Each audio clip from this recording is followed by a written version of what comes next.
चलो देखो, सो हमारी जो कल अभी तक जो हम लोग पढ़ रहे थे वो पॉलिनोमियल के बारे में पढ़ रहे थे, ठीक है। सो पॉलिनोमियल से हटके अब हम लोग पढ़ने वाले हैं लीनियर इक्वेशन। अच्छा एक बात बताओ, तुम लोग में से बताना मुझे, लीनियर इक्वेशन टू वेरिएबल की जब क्लासेस चल रही थी, अभी हाल ही में मैंने लीनियर इक्वेशन टू वेरिएबल पढ़ाया था रियल नंबर के बाद, ठीक है, तो कितने लोग प्रेजेंट थे उस क्लास में? Linear equation two variable. Gufran, Alia, ठीक है, और ठीक है, दो और, मुस्कान, ठीक ठीक है, फैजान, ठीक है, ठीक है, ओके, वन सेकेंड, ठीक है। सो नियरली 8% प्रेजेंट थे, ठीक है। सो एक बार मैं फिर से बता देता हूँ, ठीक है, लीनियर इक्वेशन टू वेरिएबल के काफी सारे कॉन्सेप्ट एक बार मैं फिर से बता देता हूँ, ठीक है। सो क्योंकि मैंने आज देखा तो मुझे लगा कि हाँ लीनियर इक्वेशन टू वेरिएबल आपको ऑलरेडी पढ़ाया जा चुका है, ठीक है। सो मैं एक बार बता देता हूँ, उसके लेक्चर यूट्यूब लेक्चर्स अवेलेबल थे। सो एक बार मैं बता देता हूँ, ठीक है, linear equation in two variable, ये है ना आज का हमारा टॉपिक, टू वेरिएबल,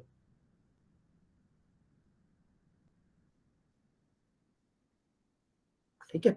सो इसका मतलब क्या होता है, देखो इक्वेशन हमारी लीनियर होनी चाहिए, इक्वेशन हमारी लीनियर, तो लीनियर का मतलब जो भी वेरिएबल यूज किया जाएगा उसके पावर वन, और टू वेरिएबल होने चाहिए। तो एक तो सबसे पहला इक्वेशन में दो वेरिएबल होना चाहिए, उसकी पावर वन होनी चाहिए। तो इस टाइप की जो इक्वेशन बनेगी उसे हम बोलेंगे linear equation, linear equation in two variable. जैसे एक एग्जांपल हो गया ये, देखो दो वेरिएबल है एक्स और वाई और दोनों की पावर वन है, ठीक है, आ रहा है समझ में? अच्छा, अगर मैं आपसे कह दूं, ये समझ में आया लीनियर इक्वेशन टू वेरिएबल किसे कहते हैं? एक्स और वाई, इस टाइप की इक्वेशन जिसमें दो वेरिएबल हो, दोनों वेरिएबल की पावर कितनी हो, सिंगल, आ रहा है समझ में? तो उसे linear equation in two variable बोलते हैं, ठीक है। इमरान, ठीक है। अच्छा, इसका जनरल फॉर्म क्या है लीनियर इक्वेशन टू वेरिएबल का? A X plus B Y is equal to C, A X plus B Y is equal to C. ये थोड़ा सा जनरल फॉर्म है, ठीक है। हालांकि इससे भी ज्यादा जनरल तुम ऐसे बोल सकते हो, A X plus B Y plus C is equal to zero, ये दोनों ही जनरल फॉर्म है, लेकिन मैं इसे प्रेफर करता हूँ, ठीक है, बिकॉज इससे हमें सॉल्व करना आसान हो, ठीक है। तो ये इसका जनरल फॉर्म है। जो भी इक्वेशन आपके टू वेरिएबल्स में होगी, ठीक है, उसमें जो भी इक्वेशन आप लीनियर इक्वेशन टू वेरिएबल की बात करोगे उसमें दो वेरिएबल होंगे, वेरिएबल की पावर वन होगी। एग्जांपल एग्जांपल जैसे आपसे कह दिया जाए x plus y is equal to three, ये भी है, और x minus y is equal to two, ये भी है, और two x plus three y is equal to seven, ये भी है, ठीक है, x minus two y by three is equal to eight, ये भी है, आ रहा है समझ में? ये सब लीनियर इक्वेशन है इन टू वेरिएबल, ठीक। अच्छा, कुछ इक्वेशंस ऐसी होती हैं जो linear equation two variable directly तो नहीं होती हैं, बट कैन बी कन्वर्टेड, उनको कन्वर्ट किया जा सकता है। एग्जांपल जैसे देखो ये one by x plus two by y is equal to three, क्या ये लीनियर इक्वेशन टू वेरिएबल है? बताओ।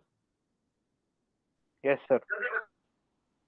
ओके, है या नहीं है? अभी तो नहीं है, है सर। अभी नहीं है, ये सब कवर हो क्रॉस अभी नहीं हो है। मल्टीप्लाई जाएगी करा सर, के हो देखो जाएगी दो सर। वेरिएबल तो है, ये देखो दो वेरिएबल तो है, लेकिन ये लीनियर नहीं है, क्रॉस मल्टीप्लाई भी करा देते हैं। चलो देखो करा देते हैं, एक्स वाई कराएंगे तो यहाँ आ जाएगा आपका वाई, यहाँ आ जाएगा आपका टू टाइम्स ऑफ एक्स, यहाँ आ जाएगा थ्री, तो क्रॉस मल्टीप्लाई कराओ तो ये हो जाएगा two x plus y is equal to three x y, यही होगा ना? इसकी डिग्री देखो, इसकी डिग्री टू हो गई, लीनियर कहाँ से रह गया? वेरिएबल की पावर यहाँ वन, लेकिन यहाँ कितनी हो गई? इसकी डिग्री तो टू हो गई ना। सर एक्स वाई का मतलब डिवाइड करवा देंगे हो जाएगा ना, हाँ एक्स वाई से सर। हाँ, हाँ डिवाइड कर देंगे तो हो जाएगा। हाँ अरे नहीं, डिवाइड कर देंगे तो आप वापस से इसी इक्वेशन पे आ जाएंगे, जैसे ही डिवाइड करेंगे आप यहाँ आ जाएंगे। डिवाइड करिए, देखिए यहाँ डिवाइड करिए, ये कट गया, आप यहाँ से यहाँ आ गई, उसके बाद इसे अलग अलग कर लीजिए तो फिर से यहाँ आ गई, ठीक है। तो ये लीनियर इक्वेशन नहीं है, मान लो नहीं है, लीनियर इक्वेशन टू वेरिएबल नहीं है, लेकिन इसे कन्वर्ट किया जा सकता है। कैसे? आप वन बाई एक्स को समथिंग मान लीजिए u, और वन बाई वाई को समथिंग मान लीजिए v, ठीक है। तो इसे आप कन्वर्ट कर सकते हैं, कैसे? ये हो जाएगा आपका u plus two v is equal to three, u plus two v is equal to three. अब ये लीनियर इक्वेशन टू वेरिएबल है, ठीक है। तो ये directly linear equation two variable नहीं है, बट इसे कन्वर्ट किया जा सकता है। तो इस चैप्टर में हम कुछ ऐसे इक्वेशंस के बारे में भी पढ़ेंगे जो लीनियर इक्वेशन है, और कुछ ऐसे इक्वेशंस के बारे में पढ़ेंगे जो लीनियर इक्वेशन डायरेक्टली नहीं है बट कन्वर्ट किया जा सकता है, ठीक है। दोनों के अबाउट स्टडी करना है, ठीक है। चलो देखो, अब सबसे पहले मैं जो चीज आपको बता रहा हूँ वो जरा ध्यान से रखना, ठीक है। अच्छा, ये चीज क्या है बताओ, ये चीज क्या है? ये चीज क्या है? बोलो x is equal to 3। Equation है इक्वेशन है जिसमें x की वैल्यू क्या है 3। इक्वेशन है जिसमें x की वैल्यू क्या है 3। आप ये बोलोगे। तो अब मुझे ये बताओ x की कितनी वैल्यू है, बताओ बताओ। 1 एक x की सिर्फ एक वैल्यू है, x की सिर्फ एक वैल्यू है, x इज इक्वल टू 3। अच्छा अब देखो, अब देखो x plus 2 is equal to 4।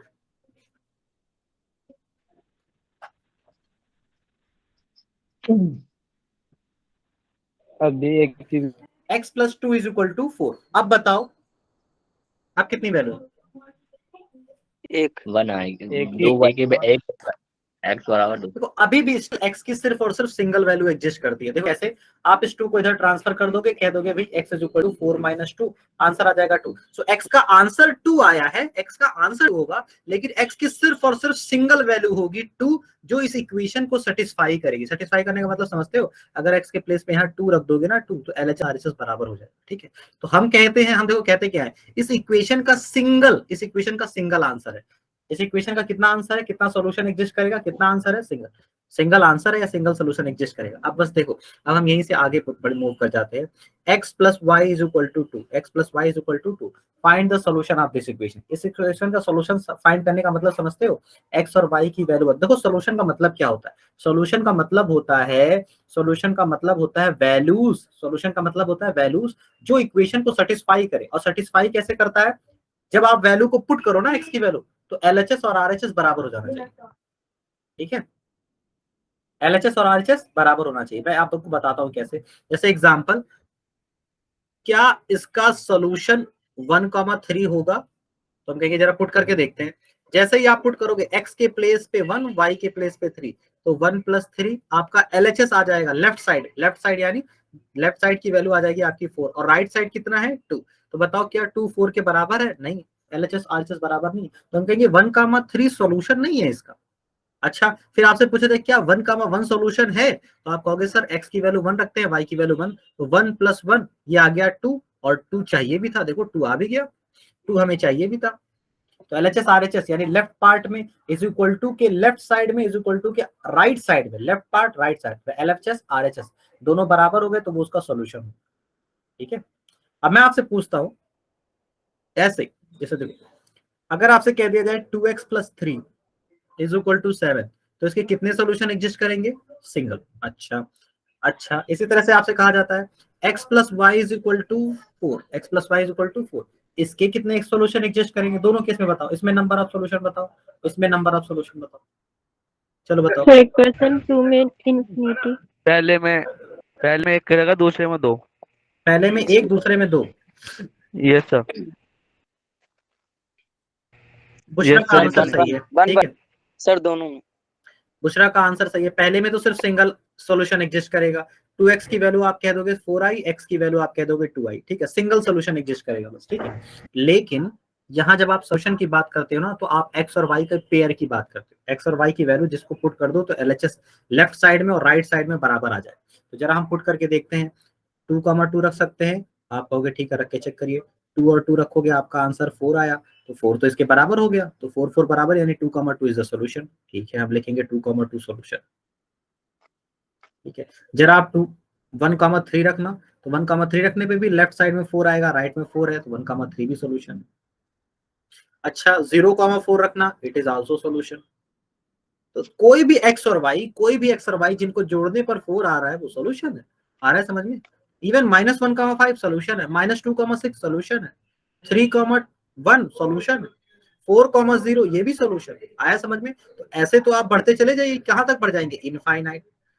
आया समझ में? तो एक पॉइंट नोट कर लो, single equation of linear equation two variable, single equation of linear equation of single equation, देखो मैं लिख देता हूं, single equation in two variable, single equation in two variable always have infinite solution, infinite solution। आ रहा है समझ में? infinite है solution। क्लियर है? ठीक है, यस लेकिन सर। अब यही आपसे कह दिया जाए कि दो वैल्यू फाइंड करो जिनको ऐड करने पर 4 आता है और सब्ट्रैक्ट करने पर 1 आता है, ये दोनों कंडीशन सेटिस्फाई करना पड़े, this and this and this, ये दोनों कंडीशन सेटिस्फाई करे, यानी अब यहाँ पे इक्वेशन सिंगल इक्वेशन नहीं रह गई, 2 इक्वेशन हो, तो 2 इक्वेशन हो गई, तो ऐसे सिर्फ और सिर्फ एक ही वैल्यू होगी। देखो क्या ये वो वैल्यू है, नहीं, जोड़ने पर 4 तो आ रहा है लेकिन सब्ट्रैक्ट करने पर 0 आ रहा है, तो ये वैल्यू नहीं होगी। अच्छा, जोड़ने पर 4 तो आ रहा है लेकिन सब्ट्रैक्ट करने पर कितना आ रहा है भाई, -2 आ रहा है, ये तो नहीं होगा। जोड़ने पर 4 तो आ रहा है लेकिन सब्ट्रैक्ट करने पर भी 4 आ रहा है, तो ये भी नहीं होगा। -1 5 ये भी नहीं होगा। अच्छा, ये वाली जरा सोल्यूशन देखना, ये वाला ऐड करने पर 4 आ रहा है और सब्ट्रैक्ट करने पर 1, this is also not solution. ठीक है, अच्छा तब फिर कौन सोल्यूशन होगा, देखते हैं, इसको सॉल्व करें। देखो x की वैल्यू तुम ये पुट करो 3/2, ये x के प्लेस पे पुट करो और y के प्लेस पे 1/2 पुट करो, 3/2 और 1/2। तो देखो 3/2 और 1/2 को 3/2 नहीं 5/2,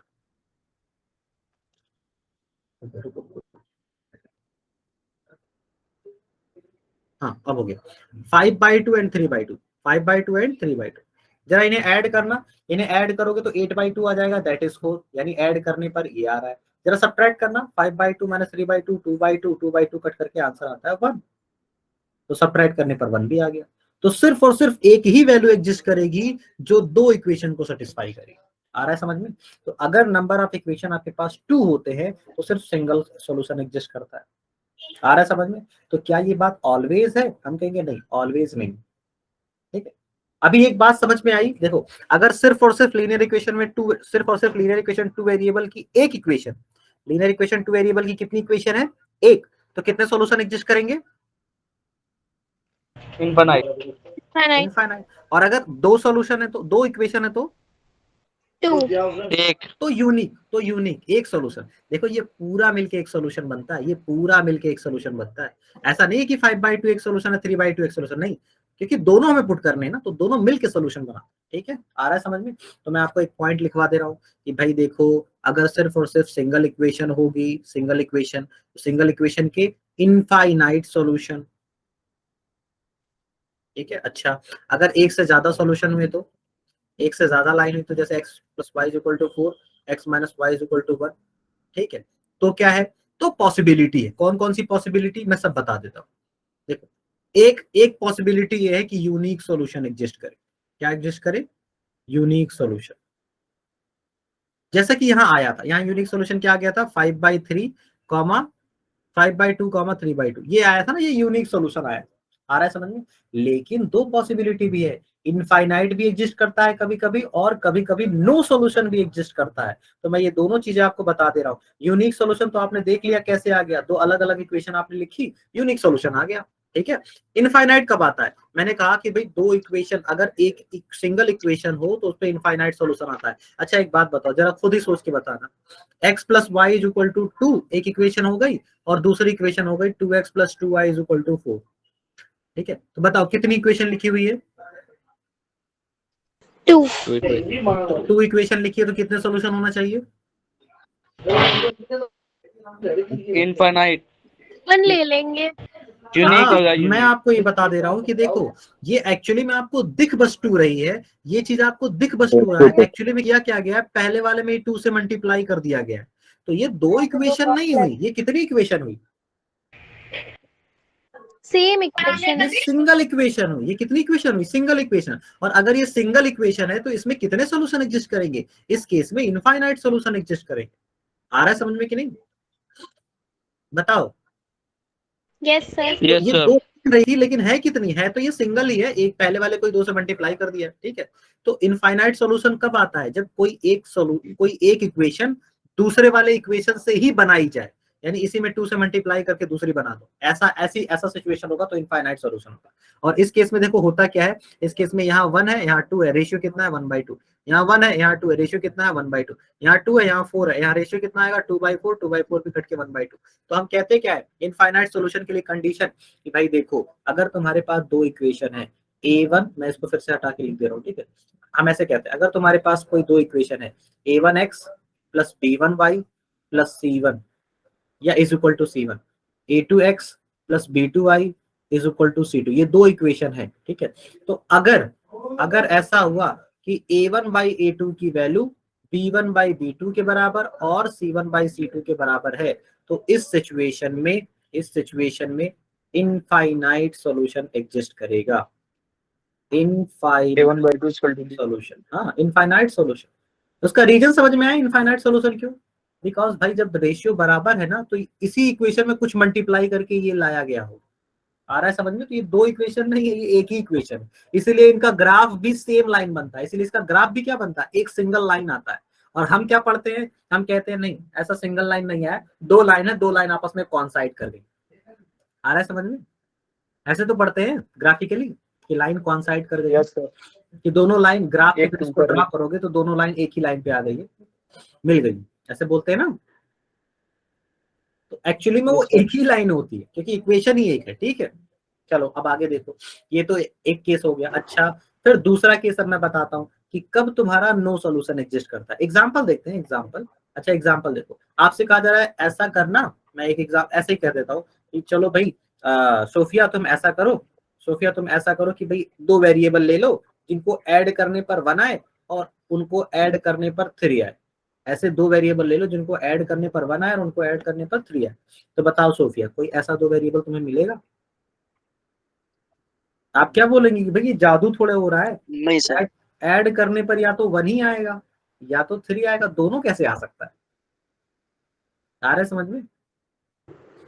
एक बच्चे की फीस 2000, दो बच्चे की फीस 4000। 4000। कितना जल्दी बता दिया देखो। अच्छा, तो ऐसा हो सकता है कि दो बच्चे की ही फीस एक बार 4000 हो, एक बार 6000 हो जाए।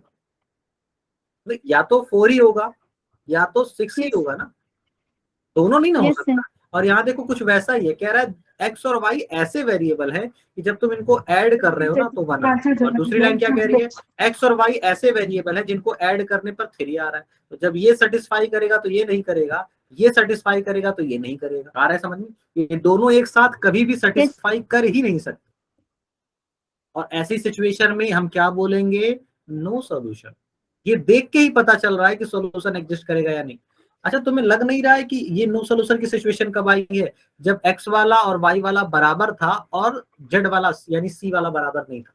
तो इसका रूल भी वही है कि भाई देखो, अगर तुम्हारा x का रेशियो y के रेशियो के बराबर है लेकिन ये c के रेशियो के बराबर नहीं है, तो ऐसी सिचुएशन में हम क्या कहेंगे कि नो सॉल्यूशन एग्जिस्ट नो कर रहा है। सॉल्यूशन। नो सॉल्यूशन एग्जिस्ट कर रहा है। आया समझ में? इस सिचुएशन में कितने सॉल्यूशन एग्जिस्ट करेंगे? No solution. आया समझ में? Yes sir. ठीक है, 1 सेकेंड आप वेट करेंगे आप, ठीक है, 1 मिनट वेट करिए। ठीक है,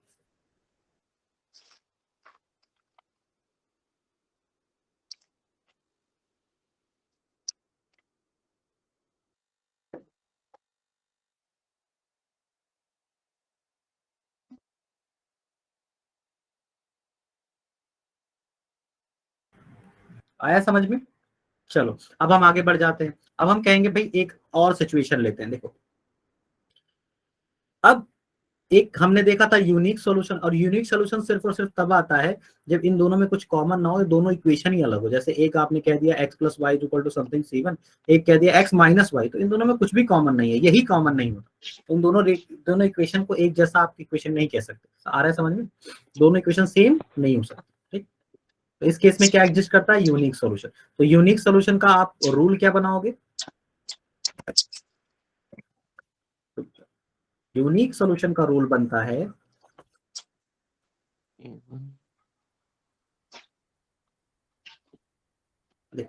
यूनिक सॉल्यूशन का रूल बनता है कि भाई a1/a2 ही b1/b2 के बराबर ना हो।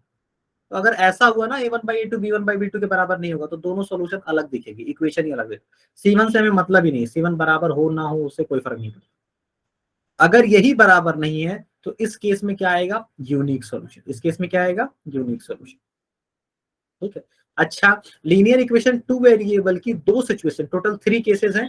Case number 1, case number 2, case number 3। और इन 3 केसेस में से 2 केसेस ऐसे हैं जब आपका सॉल्यूशन एग्जिस्ट कर रहा है और एक केस ऐसा है जिसमें सॉल्यूशन एग्जिस्ट ही नहीं कर।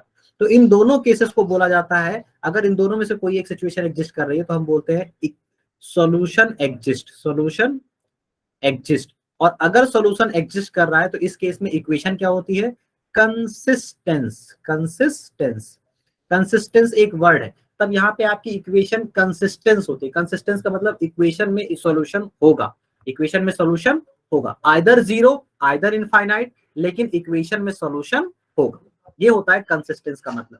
और इनकंसिस्टेंस कब आएगा, इनकंसिस्टेंस इस कंडीशन में आएगा जब आपका नो सॉल्यूशन होगा ना, नो सॉल्यूशन, तो नो सॉल्यूशन के केस में इनकंसिस्टेंस आएगा, इनकंसिस्टेंस आ रहा है समझ में, इनकंसिस्टेंट, इनकंसिस्टेंट का मतलब सॉल्यूशन नहीं है, सॉल्यूशन नहीं। और इनकंसिस्टेंस कब होता है, जब आपका a1 a2 b1 b2 के बराबर हो लेकिन c1 c2 के बराबर नहीं हो, तो इस केस में नो सॉल्यूशन एग्जिस्ट करेगा और इक्वेशन हमारी कैसी होगी, इनकंसिस्टेंट।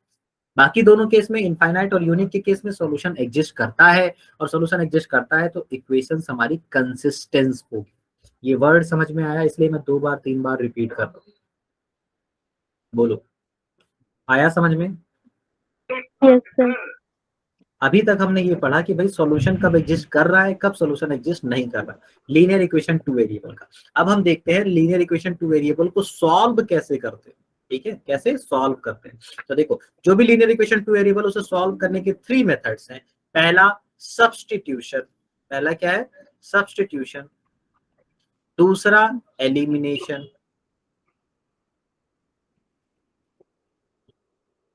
एंड तीसरा cross multiplication, cross multiplication, cross multiplication, substitution, elimination और क्रॉस मल्टीप्लिकेशन। कोई हैंड रेज कर रहा था, किसी को डाउट है?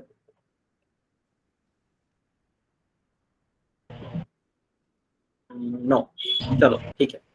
देखो, तो सब्स्टिट्यूशन मेथड पे आते हैं। ये तीनों मेथड क्या करते हैं, ये तीनों मेथड इक्वेशन को सॉल्व करने में हेल्प करते हैं। जैसे इक्वेशन, एक एग्जांपल ले लेते हैं आपको इक्वेशन का, जैसे एक एग्जांपल ले लो, 11x + 15y, 11x + 15y is equal to -23, ये एक इक्वेशन है।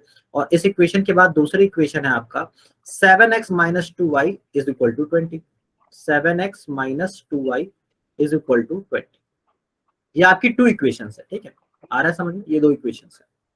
तो इन दोनों इक्वेशन को आपको सॉल्व करना है, तो सॉल्व करने के लिए हम कौन सा मेथड यूज कर रहे हैं, सब्स्टिट्यूशन। तो सब्स्टिट्यूशन में देखो करते क्या है, रूल क्या है सब्स्टिट्यूशन का, एक वेरिएबल, किसी भी एक वेरिएबल की वैल्यू निकालेंगे दूसरे के टर्म में। जैसे मान लीजिए हमने किसी एक इक्वेशन को ले लिया और उस इक्वेशन से किसी एक वेरिएबल की वैल्यू निकालेंगे in terms of other variable, दूसरे वेरिएबल के टर्म। जैसे एग्जांपल मान लीजिए 7x की आप वैल्यू निकाल रहे हो तो ये हो जाएगा 20 + 2y, ठीक है, 20 + 2y। अब आप 7 से डिवाइड कर दो तो x इक्वल टू क्या हो जाएगा, 20 + 2y डिवाइड बाई 7। सो देखो ये क्या आया, ये x की वैल्यू आई, x की value in terms of y, x की value in terms of y। आ रहा है समझ में, ठीक है, क्लियर है, x की value in terms of y। अच्छा अब आगे देखो, x की value in terms of y आ गई। एक इक्वेशन से हमें यही करना है, किसी भी एक इक्वेशन से किसी एक वेरिएबल की वैल्यू दूसरे के टर्म में, y के टर्म में निकाल लेना है और दूसरी वाली इक्वेशन में ले जाके पुट कर देना है। तो जैसे देखो 11x के प्लेस पे वैल्यू पुट कर दो तो 20 + 2y अपॉन 7, ठीक है, plus 15 times of y is equal to 23, ठीक है। अच्छा अब बताओ इस इक्वेशन में कितने वेरिएबल रह गए, एक सिंगल वेरिएबल रह गया y, तो इस इक्वेशन को सॉल्व कर लो, सॉल्व कर लोगे y की वैल्यू निकल जाएगी। जैसे 11 से मल्टीप्लाई करो, 11 से मल्टीप्लाई करोगे तो आ जाएगा आपका 10 220, 220 + 22y प्लस 15y, ठीक है, और यहाँ डिनोमिनेटर में क्या है 7 इज इक्वल टू -23। तो आपको करना क्या है, पहले एलसीएम लेना है, एलसीएम लेने के बाद 7 को ट्रांसफर कर देना है। तो 220 + 22y प्लस 15 × 7y, जब एलसीएम लेंगे आप पूरा एलसीएम लेंगे, ठीक है, और इज इक्वल टू -23। अब यही 7 आपका यहाँ से मूव करके यहाँ जाएगा, ठीक है। तो अब आप इसे सॉल्व करेंगे तो एक y की वैल्यू आ गई। मैं पूरा नहीं सॉल्व कर रहा हूँ, मैं यहाँ बता दे रहा हूँ। लेट सपोज आपके y की वैल्यू आ गई समथिंग 2। अब फिर करना क्या है, जब y की वैल्यू 2 आ गई तो आप इसी वैल्यू को ले जाकर किसी भी एक इक्वेशन में पुट कर दो।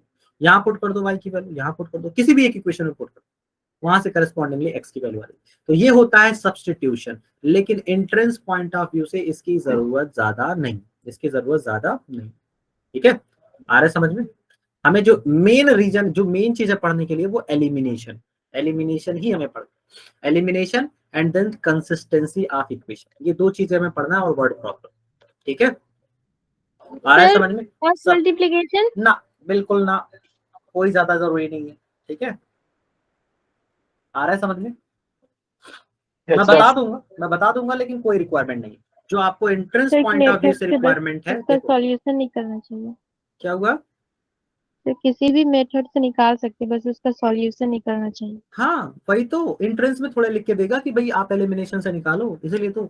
सो हम लोग भी फोकस करेंगे एलिमिनेशन पर, बट हमारा टॉपिक है सब्स्टिट्यूशन, तो एक बार मुझे बताना है। ठीक है, अच्छा, आप सब्स्टिट्यूशन का मेजर यूज देखो कहाँ होता है। अगर तुम्हारी इक्वेशन इस फॉर्म में दे रखी है ना, a1x plus b1y is equal to c1, a2x plus b2y is equal to c2, अगर इस तरह से दे रखी है ना इक्वेशन, इस तरह से दे रखी है, तो मैं तो कहूंगा कि आप बिना सोचे समझे एलिमिनेशन अप्लाई करने के ही चक्कर में हो। ठीक है, सब्स्टिट्यूशन नहीं। लेकिन सब्स्टिट्यूशन कब लगाते हैं? कुछ सिचुएशन ऐसी होती है, कभी कभी ऐसा होता है कि इक्वेशन तुम्हें दिया जाता है, लेकिन ऐसे दिया जाता है कि तुम एलिमिनेशन लगा नहीं सकते। जैसे एक एग्जांपल मैं बता दूं, x plus y is equal to 8 and x into y is equal to 12, तो find the value of x and y। अब यहाँ एलिमिनेशन कैसे लगाओ? नहीं लगा सकते, क्योंकि नहीं। एलिमिनेशन का फिक्स्ड रूल है। आ रहा है समझ में? तो इस केस में आपको हर हालत में, इस केस में हार मान के सब्स्टिट्यूशन लगाना पड़ता है। देखो कैसे, एक वेरिएबल x की वैल्यू निकालोगे दूसरे के टर्म में, हमने निकाल दिया 12/y, y को हमने इस साइड फिर सेट कर दिया। अब उसे दूसरे इक्वेशन में, पहले यानी दूसरे इक्वेशन को सिंप्लीफाई किया था ना, तो पहले वाले इक्वेशन में ले जाके x के प्लेस पे पुट करो, तो क्या हो जाएगा, 12/y plus y is equal to 8। अब इसे सॉल्व कर लो। सॉल्व कैसे करेंगे? एलसीएम लेंगे, लेफ्ट साइड में एलसीएम लेंगे, y आएगा, y से y कट करेंगे यहाँ 12, और 1 से डिवाइड करेंगे y से y स्क्वायर आ जाएगा इज इक्वल टू 8। ठीक है, तो 12 plus y square is equal to आ जाएगा आपका 8y। ठीक है, आ रहा है समझ में? सो आप इसे क्या कहोगे, y square minus 8y plus 12 is equal to 0। ठीक है, आप इसे सॉल्व करो, y square minus 6y minus 2y plus 12 is equal to 0, cross multiply वो हो गया। अब कॉमन ले लो, y माइनस 6 माइनस 2 कॉमन ले लो, y minus 6 is equal to 0, तो y की दो वैल्यू आएगी, एक y की वैल्यू आ जाएगी 2, एक y की वैल्यू आ जाएगी 6। तो बेसिकली आप जब y की वैल्यू 2 पुट करोगे ना, तो x की वैल्यू आ जाएगी यहाँ 6, x की वैल्यू आ जाएगी यहाँ पे 2। तो बेसिकली तुम देखोगे तो वो दोनों नंबर जो है ना, दोनों नंबर 2 और 6 है, 2 और 6 को ही ऐड करके 8 लाया जा सकता है, और 2 और 6 को ही मल्टीप्लाई करके 12 लाया जा सकता है। तो देखो यहाँ से कैसे सॉल्व हुआ, ये सब्स्टिट्यूशन से सॉल्व हुआ, यहाँ आप एलिमिनेशन अप्लाई नहीं कर सकते। तो ऐसी सिचुएशन होती है जहां पे आप एलिमिनेशन अप्लाई नहीं कर सकते।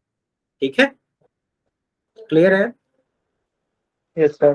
ठीक है, एक क्वेश्चन आप लोग भी सॉल्व कर लें ताकि मुझे भी यकीन हो जाए कि हाँ इस टाइप के क्वेश्चन आप सॉल्व कर लेंगे। ठीक है, चलो देखो, तो वैसे ये सेम क्वेश्चन,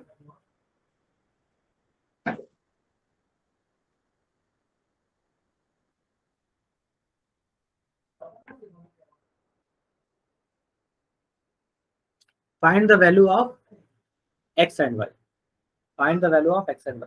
चलो सॉल्व करो, सॉल्व करके जल्दी से आंसर बताना, बहुत ज्यादा लेट मत करना। ठीक है,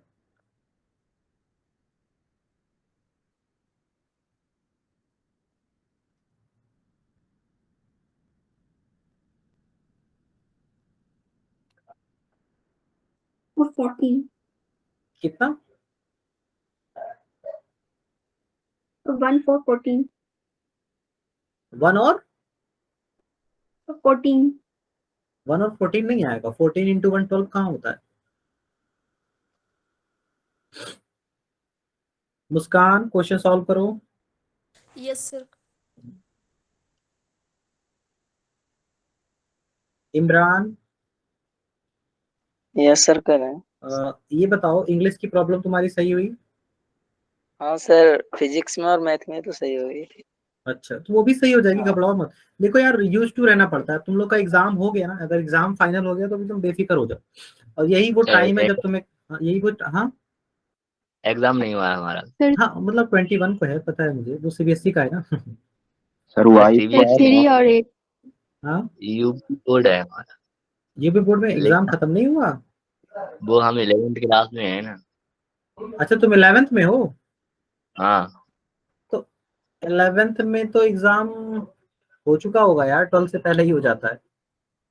नहीं हुआ, 15 से है यहाँ। हो गया ये सर। बताओ 11th में एग्जाम भी होता है क्या? तुमने तो दिया ही नहीं था। रेगुलर क्लासेस जाते हो क्या?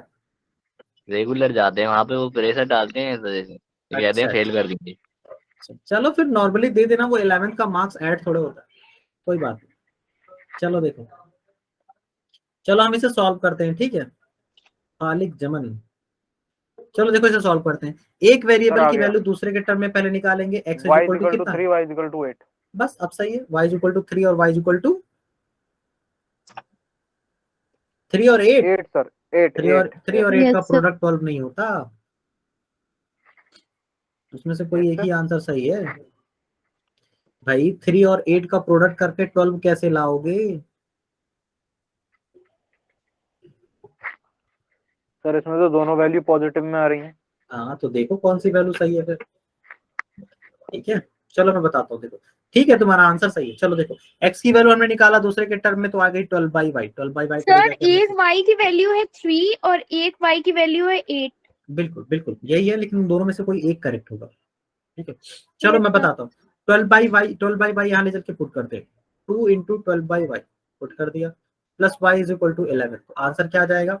24 upon y plus y is equal to 11। LCM ले लो y, तो 24 plus y square is equal to 11। So what is the answer? 24 plus y square is equal to 11y, ठीक है। अच्छा ठीक है, अगर ऐसी बात है तो फिर y square minus 11y plus 24 is equal to 0, ऐसे लिख सकते हैं, ठीक है। अब इसके बाद देखो, एक दो नंबर को इसे ऐसे ब्रेक करना है कि प्रोडक्ट करने पर 24 आए, तो वो 8 और 3 है, 8y माइनस 3y, ठीक है, प्लस 24 इज इक्वल टू 0। आप इसे सॉल्व करें, y कॉमन लें तो y माइनस 8 आ जाएगा, 3 कॉमन लें तो y माइनस 8 आ जाएगा, is equal to 0। So y की जो वैल्यू आएगी, एक वैल्यू 3 आएगी, y की एक वैल्यू आएगी 8, ठीक है। चलो ठीक है, y की जो वैल्यू आई, एक आई 3, एक आई 8, आ रहा है समझ में? लेकिन y के बाद फिर हमें क्या फाइंड करना है? x भी फाइंड करना है। तो x फाइंड करने के लिए क्या करेंगे? y की वैल्यू पुट कर देंगे। y की वैल्यू क्या कर देंगे? पुट। तो y के लिए पुट करो यहाँ, तो यहाँ 3 पुट करोगे ना, तो 12/3 आपका आंसर आ जाएगा 4, x की वैल्यू। और 8 पुट करोगे तो आपका आंसर आएगा 3/2। तो वो दोनों नंबर 8 और 3/2 हो सकते हैं, ठीक है। 8 और 3/2 और 3 और 4। लेकिन 3 और 4 जो है ना, 3 और 4 देखो, 3 इंटू 4 ये 12 आ जाएगा, और 3 इंटू 4 जब तुम यहाँ रखोगे ना, जैसे देखो यहाँ रख दिया मैंने, x की वैल्यू 4 और y की वैल्यू 3, तो 4 2 जा 8 3 11, ये सेटिस्फाई कर गया, और ये भी सेटिस्फाई कर गया। 4 और 3 तो सेटिस्फाई कर गया, लेकिन ये सेटिस्फाई नहीं कर रहा, कर रहा है, ये भी सेटिस्फाई कर रहा है, x तो की 6 वैल्यू है। 4 होगी। हाँ x की वैल्यू 4 है, तो एक सोल्यूशन आएगा इसका 3,4, एक सोल्यूशन आएगा इसका 8,3/2, यानी 3/2। 1 सेकेंड, 4,3 x की वैल्यू पहले लिखते हैं ना, और 3/2 8, ये दोनों सोल्यूशन एग्जिस्ट करेंगे। लेकिन अगर आपसे कह दिया जाए वो सिर्फ और सिर्फ नंबर है, तो ये एग्जिस्ट करेगा, ये एग्जिस्ट नहीं करेगा, क्योंकि ये नंबर नहीं हो सकता ना, 3/2 मतलब इंटीजर नहीं हो सकता। आया समझ में? सॉल्यूशन Yes, क्या sir. होगा? y equal to 3, y equal to 8 solution है, या 3 4 सोल्यूशन? 3 4 सर। 3 4, ठीक है। आ रहा है समझ में? तो ये है कुछ प्लेसेस जहां पे सब्स्टिट्यूशन तुम्हारा वर्क करता है, बाकी हर जगह सब्स्टिट्यूशन वर्क नहीं करता, ठीक है। सो अब हम मूव कर जाते हैं अपने एक मेथड पे, दैट इज, पहले मैं क्रॉस मल्टीप्लिकेशन करा देता हूँ, कैसे आपको सॉल्व करना है, ठीक है। उसके बाद हम एलिमिनेशन पे आ जाएंगे, ठीक है। तो देखो, क्रॉस मल्टीप्लिकेशन, ठीक है, क्रॉस मल्टीप्लिकेशन।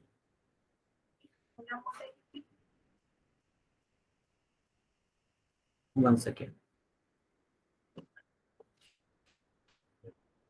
क्रॉस मल्टीप्लिकेशन,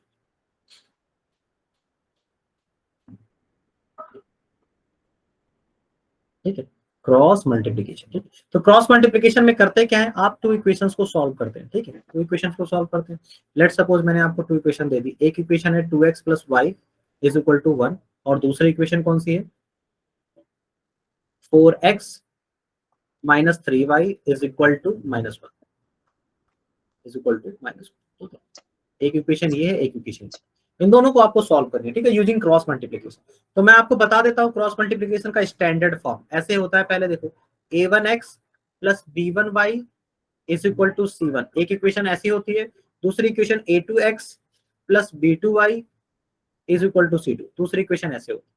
ठीक है, तो आप इसे सॉल्व करने के लिए क्या करोगे, एक टेबल बनाओगे। ऐसे टेबल बनाने के बाद यहाँ लिखोगे x, यहाँ लिखोगे y, यहाँ लिखोगे 1। इतना काम करना है, x y और 1। ठीक, आ रहा है समझ में। इसके बाद क्या करना है, इसके बाद देखो क्या करना है कि आप क्या करोगे, कोएफिशिएंट को लिख लोगे। पहले इक्वेशन का कोएफिशिएंट लिखो a1 b1 c1, दूसरे का लिखो a2 b2 c2।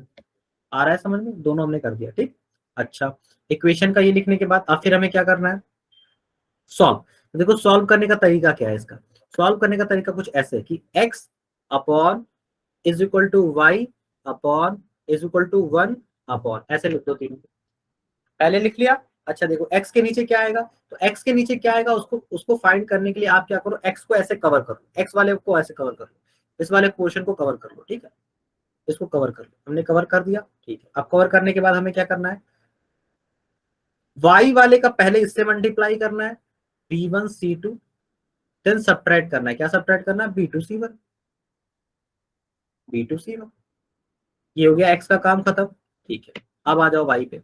सो y पे जब तुम आओगे, y के नीचे जब तुम आओगे तो अब हम y को कवर कर लेंगे। y को कवर करने के बाद अब हम देखो यहां तक पहुंच चुके थे, रेड वाला देखो, रेड यहां तक पहुंच चुका। अब c से स्टार्ट करें तो पहले एक तरह से देखो, इसके बाद क्या है, c1 के बाद a1 a2 है। c1 के बाद आप राउंड हो जाते हो, यहाँ आ जाते हो।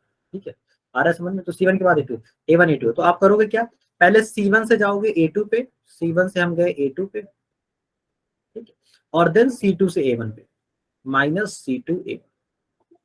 लिख लिया, आ रहा है समझ में। अब हम कहाँ पहुंच गए, अब हम पहुंच गए हैं यहाँ पे। ठीक है, यहाँ पे पहुंच गए और हमें 1 के नीचे वैल्यू लिखनी है। तो 1 के नीचे लिखने के लिए आप 1 को कवर कर लोगे। 1 को कवर करने के बाद बचा क्या, 1 को कवर करने के बाद आपका ये बचा a1 a2 b1 b2।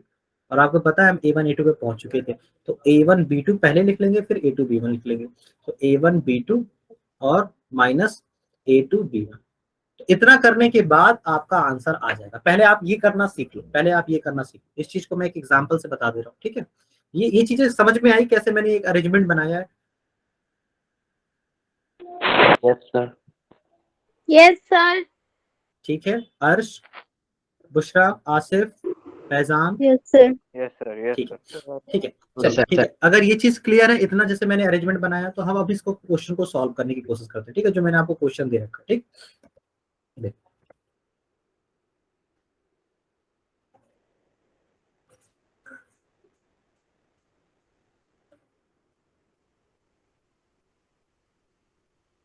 Formula आपको याद नहीं करना है, फॉर्मूला याद करने के बजाय आपको तरीका सीखना है। आप यहाँ भी वही काम करोगे, आप एक टेबल बनाओगे, आप यहाँ लिखोगे x, यहाँ लिखोगे y, यहाँ लिखोगे 1।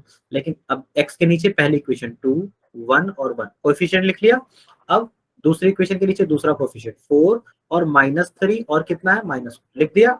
अब फिर हम इसको कैसे इक्वेशन बनाएंगे, हम यहाँ लिखेंगे x अपॉन, याद है आपको x वाले को कवर करना है।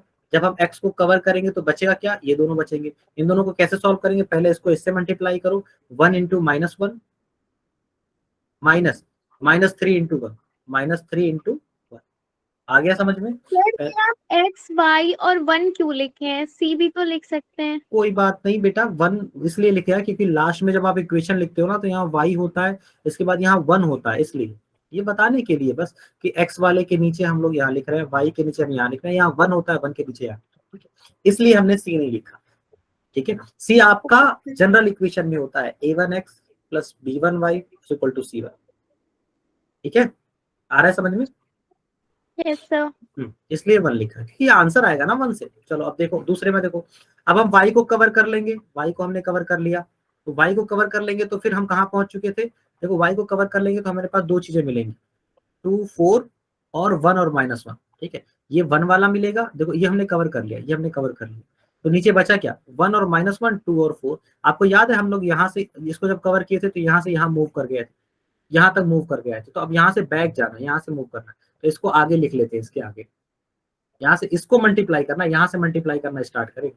10 मल्टीप्लाई बाई 4, पहले 10 मल्टीप्लाई बाई 4। ठीक है, तो 1 मल्टीप्लाई होगा 4 के साथ, -2 मल्टीप्लाई होगा -1 के साथ, 2 मल्टीप्लाई होगा -1 के साथ। हो गया, ठीक है।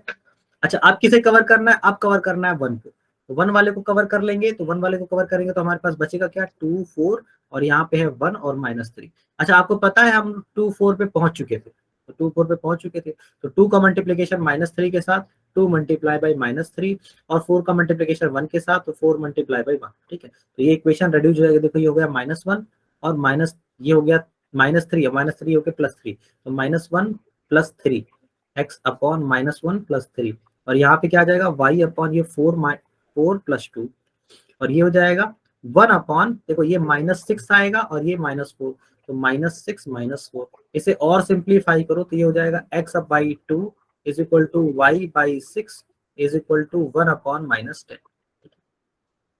क्लियर है? अच्छा देखो अब इसे सॉल्व करो, पहले इन दोनों को सॉल्व कर लो आप।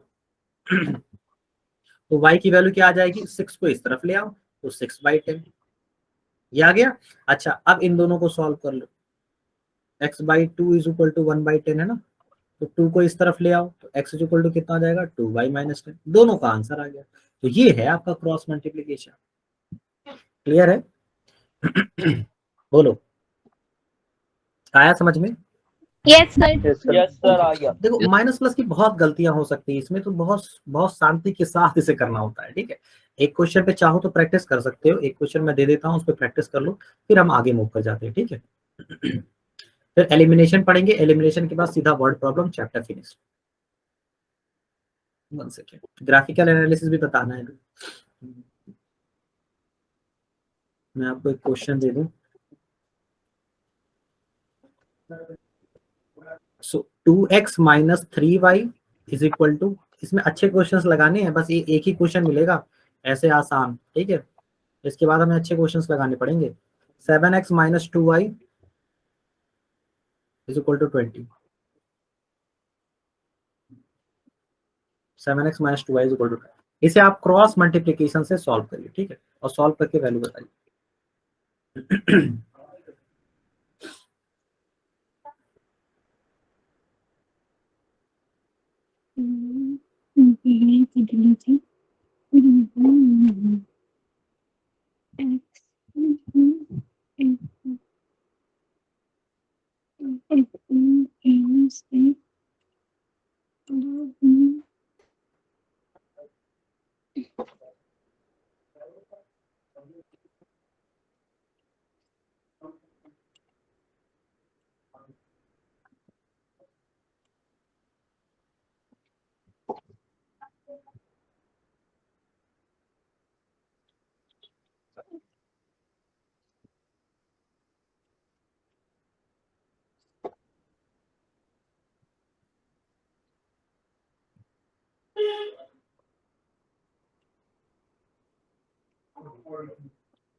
इस क्वेश्चन को सॉल्व करना है,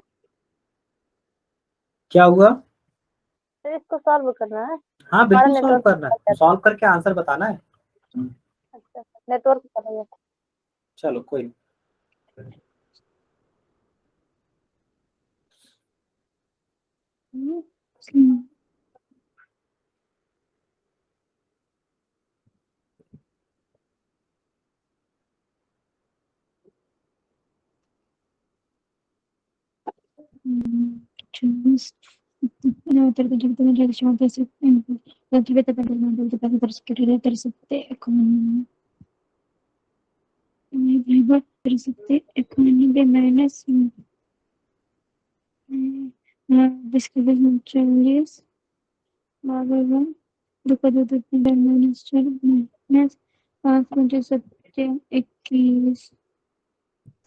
सोफिया सिस्टर आपका माइक ऑन है।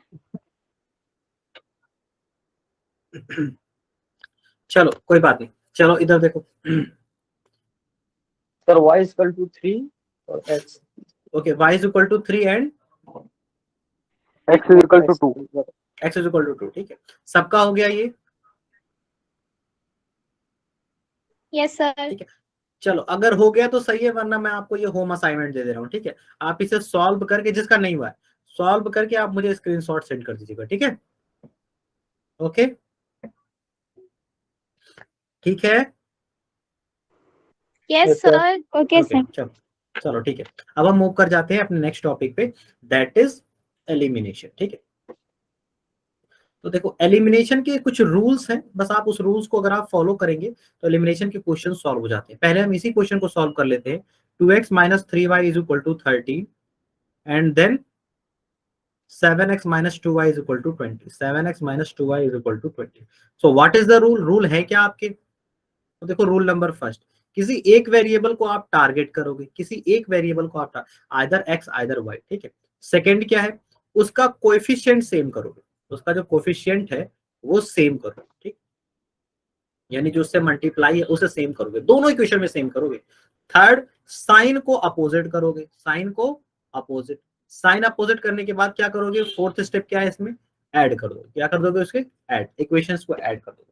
तो मैं एक बार करके दिखा देता हूँ, ये लिखने की जरूरत नहीं है, मैं एक बार करके दिखा देता हूँ। ठीक है, देखो करना क्या है, एक को टारगेट कर लेते हैं, लेट्स सपोज हमने y को टारगेट कर लिया। ठीक है, तो फर्स्ट वर्क हमारा हो चुका, y को हमने टारगेट कर लिया। अब हमें क्या करना है, इसके कोएफिशिएंट को सेम करना है। ठीक है, चलो कोएफिशिएंट को सेम कर देते हैं। कैसे, यहाँ 3 है यहाँ 2 है, तो सेम करने के लिए क्या करेंगे, पूरी इक्वेशन में ऊपर 2 से मल्टीप्लाई कर दो, नीचे 3 से। ठीक है, तो 2 2 जा 4x minus 6y is equal to 26। ठीक है, और नीचे 3 7 जा 21x minus 6y is equal to 60। Okay, अब क्या करना है, कोएफिशिएंट तो सेम हो गया, देखो 6 और 6, इनकी साइन अपोजिट होनी चाहिए, तो साइन को हम अपोजिट कर देंगे। कैसे अपोजिट करेंगे, देखो साइन अपोजिट करने के लिए आप साइन चेंज कर दो, किसी भी एक की चेंज कर सकते हो, हमने कर दिया। देखो इसे माइनस कर दिया, ये माइनस था इसे प्लस कर दिया, ये प्लस था इसे माइनस कर दिया। लास्ट स्टेप क्या है, आप ऐड कर दो। ठीक है, हम ऐड कर दे रहे हैं, ऐड करोगे तो ये y एलिमिनेट हो जाएगा, इसीलिए इसका नाम है एलिमिनेशन। एलिमिनेशन का मतलब समझते हो, एक को निकाल देना। ठीक है, उसके डोमेन से निकाल देना, एलिमिनेट कर देना। ठीक है, चलो अब इधर देखो, 4x में से 21x जाएगा तो बचेगा कितना, माइनस 17x। अच्छा, राइट साइड में क्या आएगा, 60 में से 60 में से आप 26 सब्ट्रैक्ट करोगे तो कितना बचता है, 34 माइनस का। ठीक है, अच्छा अगर ऐसी बात है तो x की वैल्यू कितनी आ जाएगी, माइनस 34 अपॉन माइनस 17, और जब इसे कट करोगे तो आपका आंसर आ जाएगा 2। x की वैल्यू 2 आ गई, और जब x की वैल्यू 2 आ गई तो इस x की वैल्यू को तुम ऊपर किसी भी एक इक्वेशन में पुट करके y की वैल्यू निकाल सकते हो। लेट सपोज हमने इसमें पुट किया, तुम किसी में भी पुट कर सकते हो। ठीक है, so 7 into 2 minus 2 into y is equal to 20, यानी 14 minus 2y is equal to 20, यानी 14 minus 20 is equal to 2y। ये आंसर आ जाएगा आपका minus 6 is equal to 2y, so y is equal to आपका -3। तो दैट इज द आंसर। तो इस वजह से आपका एलिमिनेशन कराया जाता है। ठीक है, आ रहा है समझ में? Yes sir. क्लियर है? ये एकदम सिंपल सा क्वेश्चन है, एलिमिनेशन को हमें ऐसे ही सॉल्व करना है। ठीक है, चलो अब मैं एक क्वेश्चन आपको को दे देता हूँ, वो सॉल्व कर लो उसी मेथड से। ठीक है, so that is 2x minus 3y, 2x minus 3y is equal to -8, and then x minus 4y is equal to -7, x minus 4y is equal to -7। Elimination से आप वैसे ही 4 स्टेप में सॉल्व करो, एक वेरिएबल को टारगेट करो, उसका coefficient same करो, साइन अपोजिट करो और देन ऐड करो। ठीक है, चलो करो। ये सारी चीजें as a student of entrance आपसे एक्सपेक्ट की जाती है कि आपको आना चाहिए। एलिमिनेशन बेसिकली एंट्रेंस लेवल की जो प्रिपरेशन होती है, इसमें वेरियस टाइप के आपको क्वेश्चन सॉल्व कराए जाते हैं, टाइप्स ऑफ एलिमिनेशन प्रॉब्लम। ठीक है, चलो अच्छा आप सॉल्व करो, इसे सॉल्व करके मुझे आंसर बताओ।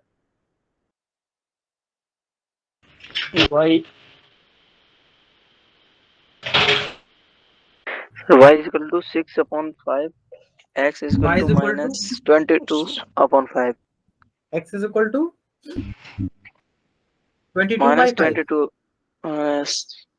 चलो मैं अब बताता हूँ, सुनो सुनो बताते हैं। हेलो, देखो इस क्वेश्चन का भी सॉल्यूशन कितना आया, y इक्वल टू 2 और x इक्वल टू 1।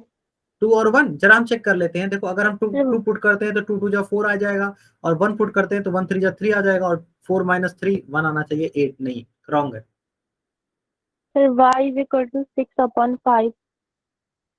ओके चलो एक इमरजेंसी आ गई है, थोड़ा सा एक इंपॉर्टेंट कॉल आ गई है तो मुझे जाना पड़ रहा है।